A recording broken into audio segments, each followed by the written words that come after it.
We will now be beginning our last session of the conference.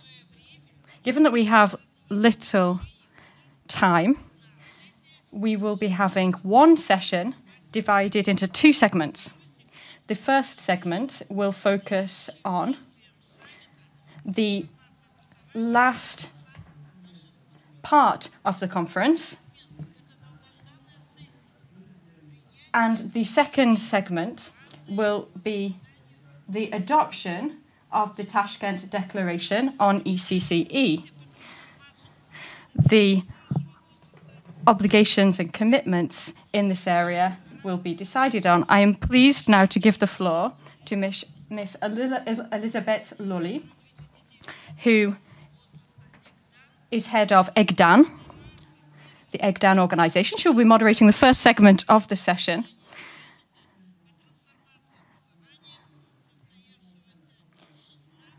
So as to discuss the outcomes of the conference, which has taken from the 16th to, that took place from the 16th to the 19th of September in the last year. Thank you. You have the floor, Madam.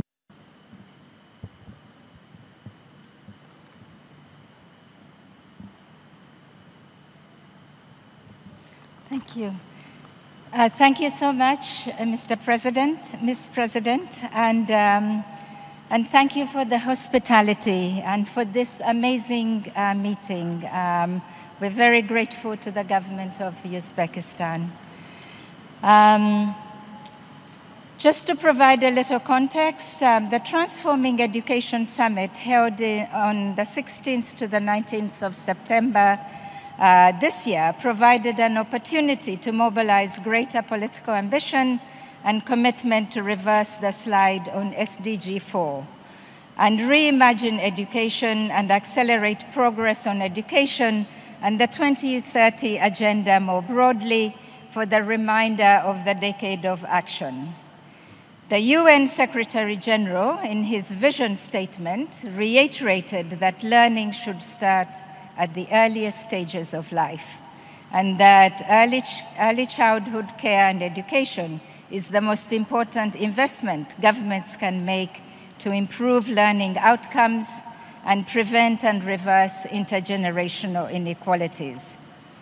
This meeting, the World Conference on Early Childhood Care and Education, is the first high-level global education event following the TESS, and the momentum elevated by TESS is an opportunity that must be leveraged to strengthen the work and actions of early child care and education among member states, stakeholders, and the international community.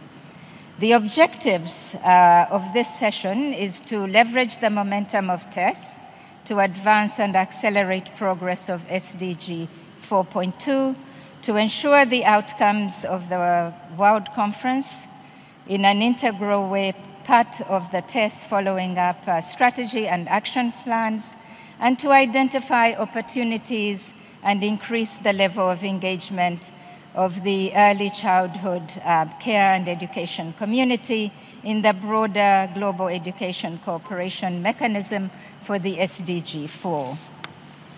And now I have the pleasure of introducing our partners who will let us know how we will move forward and the commitments they are making to help us accelerate our progress.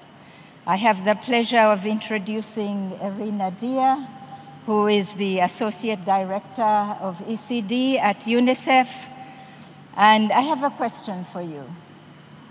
UNICEF, together with partners, were actively engaged in TESS, especially to bring foundational learning and early childhood to the high-level policy discussion table. In your view, how successful were we in garnering political commitment for early childhood at TESS? And looking ahead, what will be the top 3 priorities UNICEF will pursue to support these commitments for early childhood, especially at country level? You have the floor, Ms. Dia. Thank you, Elizabeth, for the question. Let me start by saying that the Transforming Education Summit has not just reinforced the importance of government's commitments to early childhood education, but it was also able to reaffirm the need for governments to commit and also prioritize early childhood education.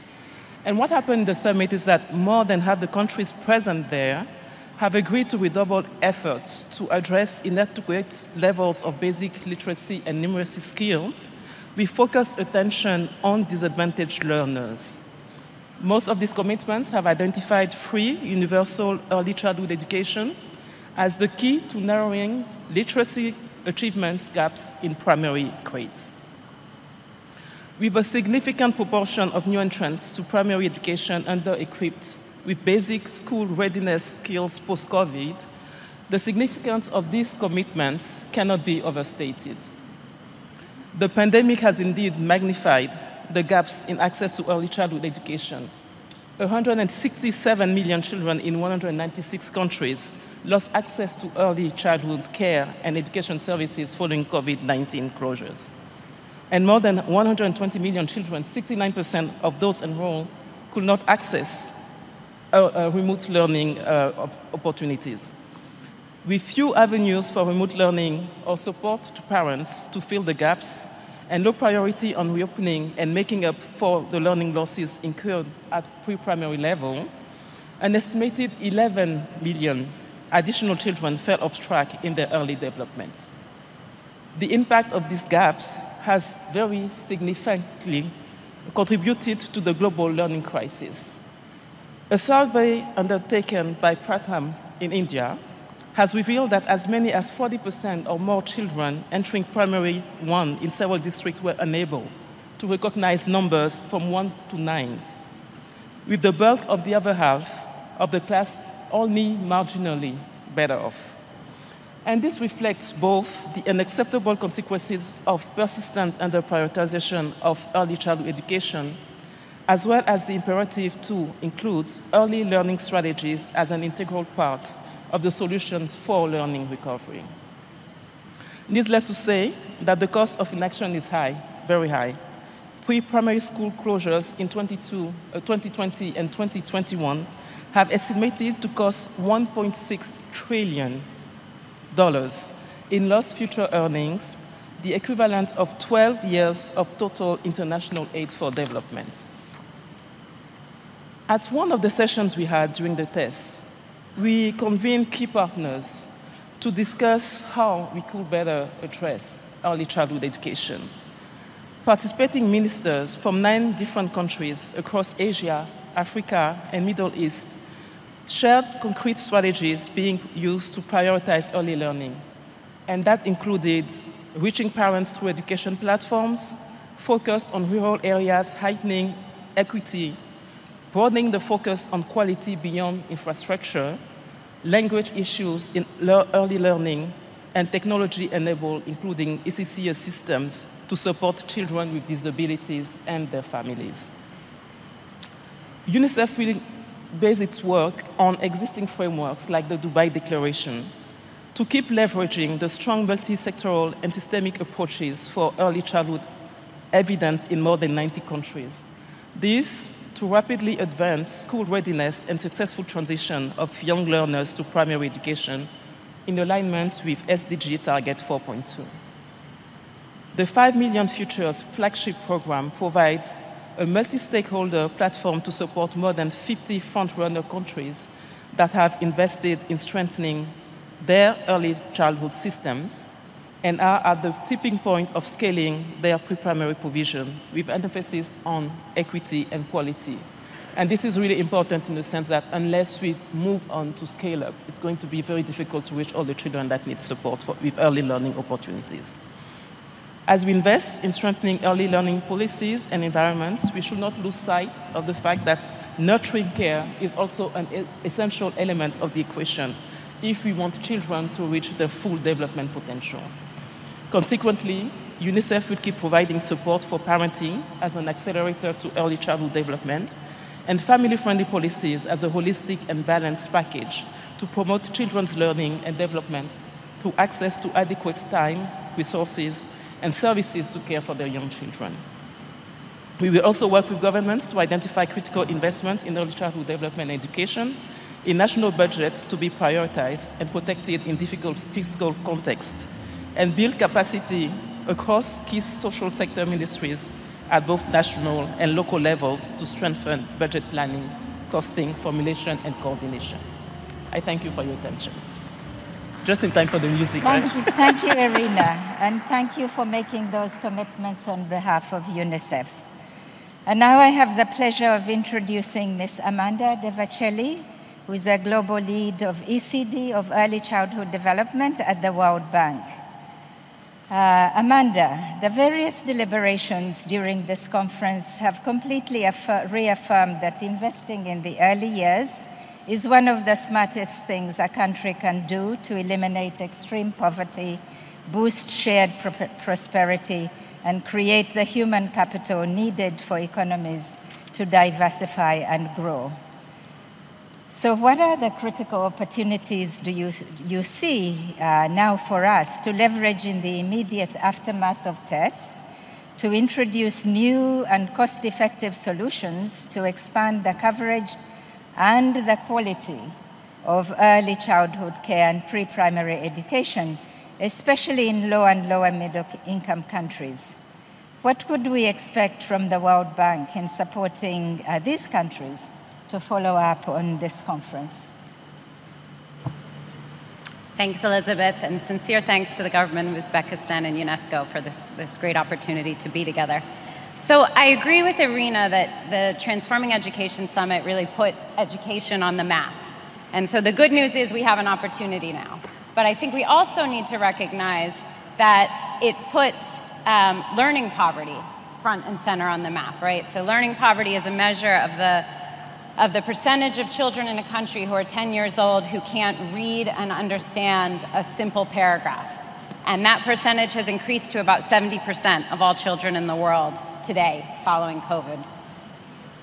So the good news is education is on the map, but I think it's incumbent on all of us in the room to make sure that early childhood care and education are strongly a part of the conversation of how we can reduce learning poverty and the urgent actions we need to take right now to help young children and help education systems recover.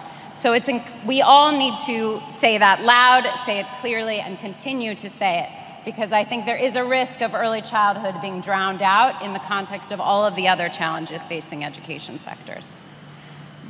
Related to that, I think we must make the point about quality. We have to be clear that expansion of early childhood care and education has to be done with decent quality for all children, and of course, keeping in mind the most disadvantaged children. We cannot scale access to poor quality programs.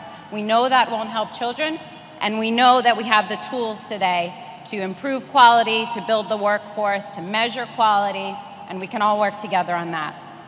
My final point in terms of opportunities that I'd like to raise is that I think we can be creative as a group in being clear about how investments in early childhood relate to other public policy priorities, right? So I'm thinking here about investments in skills and employment. If your country has a skills or employment TVET youth training program, those programs could be training childcare workers to build our early childhood care and education workforce, or offering entrepreneurship training to women so that they can open their own childcare small businesses. We can also be thinking about nutrition money in countries and how nutrition money could be used to finance school feeding in early childhood or in childcare settings. And we can absolutely be talking more about childcare and the linkages between investments in early childhood and women's economic empowerment. We know there's not enough money for everything we need to do in early childhood. We also know there may not always be the political will we wish there was, so we need to be creative and innovative in forging partnerships across sectors to make early childhood relevant across different interventions. Now, what can the World Bank do? Well, we can provide finance, and I'm very pleased to say that our investments in early childhood have grown substantially in response to country demand. So in 2017, the World Bank's portfolio in early childhood education was $500 million.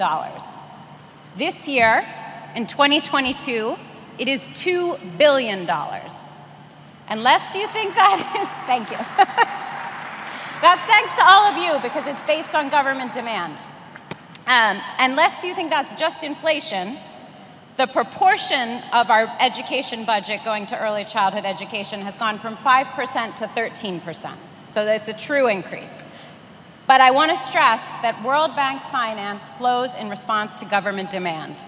So please, ask your ministers of education, ask your ministers of finance to prioritize early childhood investments. And you have my commitment as global lead for early childhood development at the bank that our global team and our country teams will be ready to work with you to increase these smart investments to help our education systems and our country's futures. And the last thing I want to say is a little bit personal since I have a minute left. My first country that I worked on for the World Bank 12 years ago was Uzbekistan.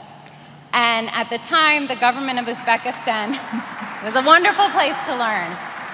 And at the time, the government of Uzbekistan didn't have any strong investment in early childhood education. It was post-Soviet times. The enrollment rate was less than 20%. And they came to us and said, what can we do to improve access, to reach the most vulnerable, to improve quality? And the World Bank worked with the government to to do an initial analysis, to understand how to refine programs to meet family needs, focus on rural areas, have more innovative models. We worked with partners like UNICEF and others in the country. And today, you've all seen the incredible work. But it's been a hard, long road, right? It's been multiple administrations, multiple projects, multiple efforts from multiple partners. This doesn't happen overnight. It's taken more than a decade, but it's a great example of how working together in partnership, we can all achieve so much for children. Thank you. Thank you. Well, thank you, Amanda. That was good news, and we hope that the resources will continue to grow. But I hope also the message was heard that the ministers of education should talk to the ministers of finance, because if you demand from the bank, you will be given. Thank you, Amanda. And now we go to our partner, UNESCO. I'm happy and very pleased to introduce Ms. Maki Katsuno Hayashikawa, who is a director at UNESCO. And I have a question for you too. The UN Secretary General, in his vision statement, mandated the SDG 4 High-Level Steering Committee to ensure effective follow-up to the tests. Could you tell us how existing global and regional partnerships and platforms for the early childhood care and education strengthen their interaction and involvement with the global mechanism to ensure that ECCE is well positioned in the test follow-up? Over to you. You have the floor, Maki. Thank you very much, Elizabeth, for that question as well. I think I kind of build on nicely with what Irina and Amanda mentioned. And of course, the Transforming Education Summit really placed education at the top of the political agenda. But we also have to make sure that early childhood is really at the center of that as well.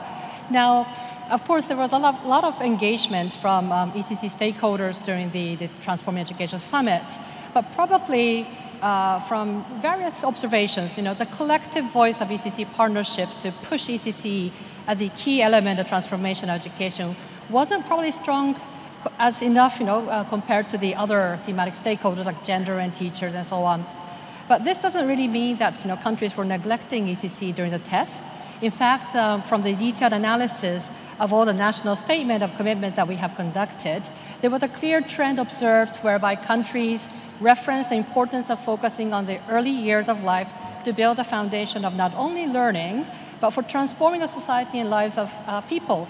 So out of the 133 reports we actually received and analyzed, about a quarter of countries have advocated explicitly for free or affordable ECCE, given that recognizes the power of early childhood as a key socioeconomic equalizer, addressing inequalities. It's the best solution to addressing learning losses, breaking the poverty cycle, discrimination, exclusion, marginalization, so on, as we also heard from my two colleagues before me.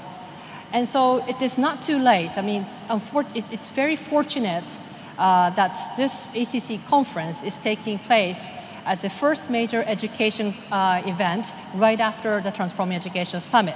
And this conference has fully built on the momentum created by TESS. So now we must really leverage the conference outcomes and use a commitment to be issued at the end of this session today to explicitly bring ACC on the top of the political agenda. Now that we are working on this, follow-up strategies to the Transforming Education Summit, countries are encouraged to translate their commitments made at the highest level in New York to be implemented at national, subnational, and all the way down to the local community levels. And we want to see impact on the ground by transforming education to transform lives. So to support countries to ensure ECCE will be at the heart of the translation and implementation efforts, the global regional partnerships and networks and platforms for ECCE should really strengthen engagement with the other different sub-mechanisms that are being operating at the global level under the Global Coordination Mechanism for SDG 4, guided by the SDG 4 High-Level Steering Committee. And I will see 3 levels at which the ECCE partners could or should engage immediately. First, at the political level, let's keep ECCE at the highest level policy agenda by influencing the High-Level Steering Committee members.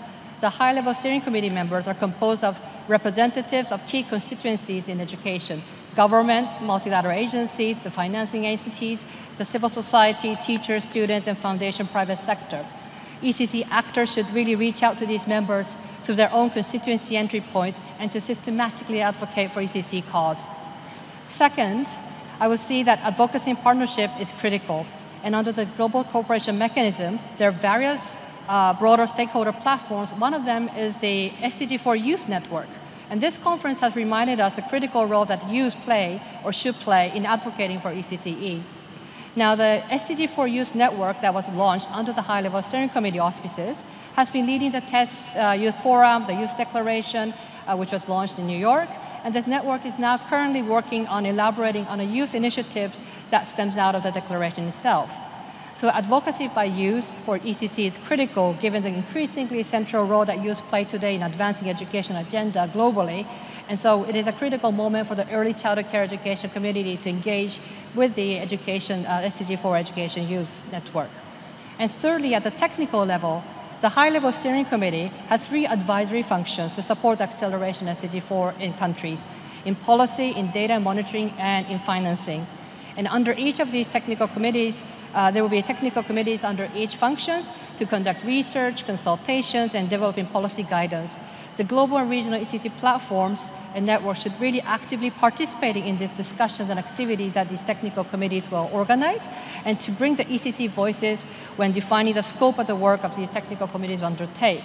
And I would say that TESS emphasized the need for a whole government approach and for transforming education. And what could be better than early childhood to demonstrate the whole government approach? ECCE necessitates the intersectoral approach, a very comprehensive approach, and that can really, ECCE can really help to bridge the different sectors beyond education to come and work together. And I think there's a lesson learned that we can build on for transforming education in the coming years. Thank you very much. Thank you, Maki. And thank you for talking about partnerships, because no one organization or any sector or ministerial group can deal with the task that we have at hand and really address the reversal of SDG 4. But I'm most excited about the youth and working with them very closely. They are very powerful, they're very passionate, and I truly enjoyed the Youth Forum at this meeting. So we look forward to really leveraging your voice on behalf of the younger children that are not in this room. So thank you, Maki, and those commitments on behalf of UNESCO. And now I have the pleasure of introducing my dear friend, Mercedes Mayol-Lassalle, who is the president of the World Organization on Early Childhood Education. And she will deliver a statement on behalf of the non-state actors, CSOs and youth and other networks. The pre-Congress day of the World Conference on Early Childhood Care and Education this year that we are attending was the engagement day, where forums with young people, civil society organizations, and private actors were held to allow dialogues with governments and create a multi-stakeholder approach that is essential to generate alliances that strengthen ECCE. And they were the most passionate and most interesting forums on this conference. The outcome of this engagement day is a joint commitment document from the non-state actors that will work in complementary way with the Tashkent Declaration and commitments to action for transforming early child care and education. Over to you, Mercedes. Thank you, Elizabeth. This World Conference has made it possible to carry out the Engagement Day dedicated to non-state actors and to the definition of their commitments in the renewal or the transformation of ECCE for the coming years. Forums brought together young people, civil society organizations, and the private sector in dialogue with governments. These sessions have been an opportunity to explore a multi-stakeholder approach that is essential to generate alliances that strengthen ECCE and collaborate in increasing investment compliance with the SDG 4. The joint engagement document from the Civil Society Organizations Forum presents the commitments of non-state actors in multi-sectoral and intergenerational dialogue with young people, NGOs, and other agents to increase social and political support to ECCE. Inclusive and quality care and education are human rights and key factors for every young child to thrive and develop to their fullest potential. It is known that without extraordinary efforts, Goal 4.2 and other goals related to early childhood will not be achieved. State must develop and lead actions to drive changes in ECCE, but governments alone cannot achieve this. Education is a public good, of which the state is a guarantor of duties, but it is also a product of a shared social effort. Non-state actors, including civil society, the private sector, communities, families, youth, and children, have an important role to play in realizing the right to quality and inclusive ECCE, as well as other human rights, by safeguarding the principles of non-discrimination, equal opportunities, and social justice. In this regard, the Abidjan Principles on the Rights to Education provide guidelines for states to define the public service obligations and non-state actors involved in education to ensure their contribution to the realization of the right to education.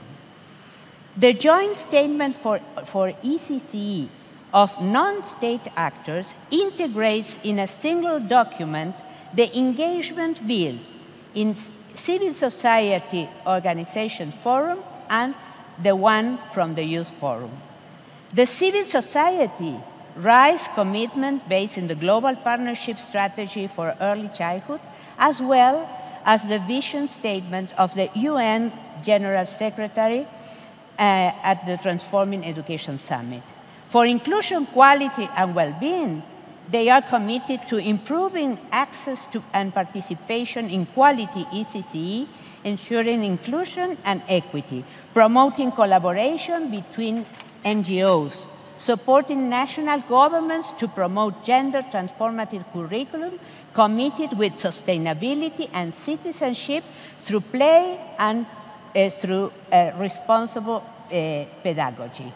Regarding ECCE workforce and teachers and caregivers, the Forum committed to support governments in strengthening ECCE workforce by creating opportunities for professional development following the ILO policy guidelines for the promotion of decent work. Regarding program innovation, the CSO Forum committed to develop knowledge, share resources, and scale up promising practice. And considering financing, policies, and governance, the Forum committed to promote action for increasing of public investment, generating political will, and capacities to expand free, universal, and high-quality ECCE programs from birth. Finally, and very quickly, the document of the Youth Forum, it is affirmed that ECCE is a fundamental right, and they underline the need to build an inclusive system of ECCE considering development, well-being, and participation of children, young teachers, and young parents. It is highlighted that youth contribution has not been adequately recognized in the field of ECCE, and that this World Conference provided the opportunity to freely share their experience and communicate their needs and demands. Thank you.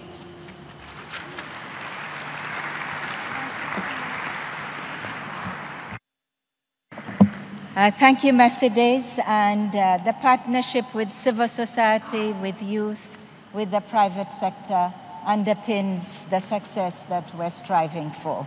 And we count on you to build the political commitment that we need to remind us about the rights to education and care for young children, and finally to make sure that inclusion and equity is not forgotten.